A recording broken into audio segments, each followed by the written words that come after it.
The big news coming in the sports video games world yesterday was that Football Manager 25 has been cancelled.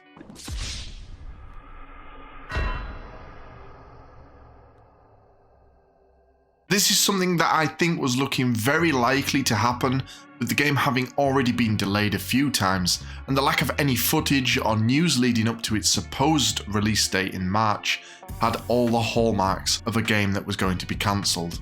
For their part, Sports Interactive suggests that because of certain rules and legalities with their partners and shareholders, yesterday was the earliest that they were allowed to share the news of the game's cancellation. Although Football Manager isn't a game that I cover a great deal here on the channel, it is a game that I love to play. I've been loving my Football Manager 24 save, where I finally managed to make Newcastle United a successful club. The series has been a yearly release since 2005, but the development of the new game was seeing a significant overhaul of the game's engine. Sports Interactive have said that these changes are going to be the building blocks of the franchise for the next 20 years. Many fans have already pre-ordered the game, which always sounds a bit naughty of developers and publishers to take pre-orders when a game isn't finished, but I suppose if they hadn't started taking pre-orders, people would immediately assume the game was having problems. Refunds will be available.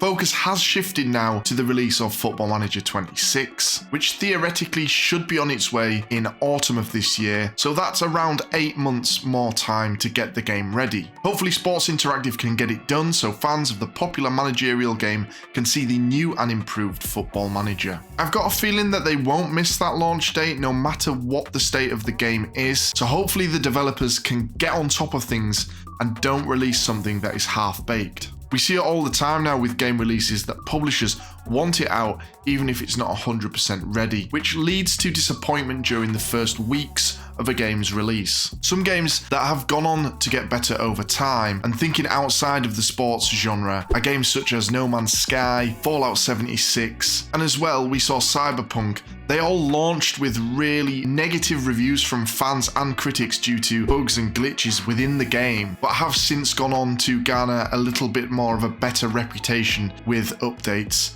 over the years. Problem is, launching a game that is rather broken from the off can have very negative effects on a franchise. Around 2 years of development should be enough for Sports Interactive to get things right, but this also highlights the difficulty with yearly releases, which are obviously more of a common thing with sports games. On the one hand, it's somewhat of a freebie, as you can make small changes year to year and apply a roster update. But when it comes to making significant changes and making a significant jump forward, like what Football Manager seems to be aiming for, it can be really tricky to get that done in a year's development time. Most games outside of the sports genre take years of development time, unless it's Ubisoft, and look at the trouble that they've been having in recent years. Let me know how disappointed you are with this news, or if you're okay with it and we'll just stick with Football Manager 24 for a while longer. Go watch this video next.